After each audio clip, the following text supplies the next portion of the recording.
श्री स्वामी समर्थ. एक नवे पर्व, स्वतःला बदलण्याची वेळ. काय तुम्हाला असं वाटतंय की स्वामी तुमची हाक ऐकत नाहीत? किंवा तुमचे प्रयत्न वारंवार अपयशी ठरत आहेत? कदाचित स्वामी तुम्हाला काहीतरी सांगण्याचा प्रयत्न करत आहेत. हे नवे पर्व बाहेरून नाही, तर तुमच्या आतून सुरू व्हायला हवे.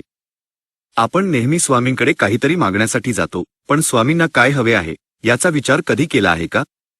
नवे पर्व म्हणजे केवळ नवीन वर्षाची किंवा दिवसाची सुरुवात नाही, तर ती आहे आपल्या स्वभावातील दोषांचा त्याग करून सज्जनतेकडे जाण्याची सुरुवात.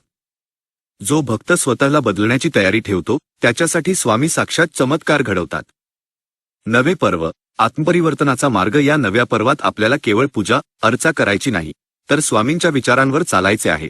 चुकांचा स्वीकार करा. स्वतःच्या चुका मान्य करणे हा प्रगतीचा पहिला टप्पा आहे.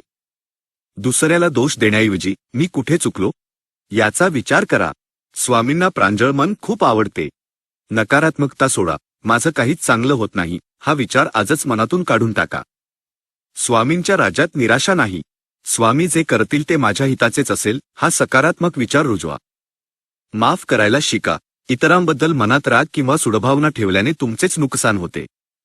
समोरच्याला माफ करा आणि मनातील ओझे हलके करा. शुद्ध मनातच स्वामींचा निवास असतो.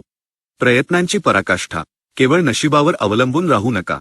स्वामी म्हणतात, भिवू नकोस, मी तुझ्या पाठीशी आहे. याचा अर्थ असा की तुम्ही धाडस दाखवा, उरलेले काम स्वामी पूर्ण करतील. चला, आजपासून आपण आपल्या सवयी, विचार आणि आचरण बदलूया. जेव्हा आपण आतून बदलतो, तेव्हा आपल्या अवतीभोवतीचे जगही बदलू लागते. हेच आपल्या जीवनातील खरे आणि यशस्वी नवे पर्व आहे. आज तुम्ही स्वतःमधील कोणता एक वाईट गुण सोडून स्वामींच्या चरणी नव्या पर्वाची सुरुवात करणार आहात? कमेंट्समध्ये श्री स्वामी समर्थ लिहून नक्की सांगा आणि या प्रवासाला सुरुवात करा.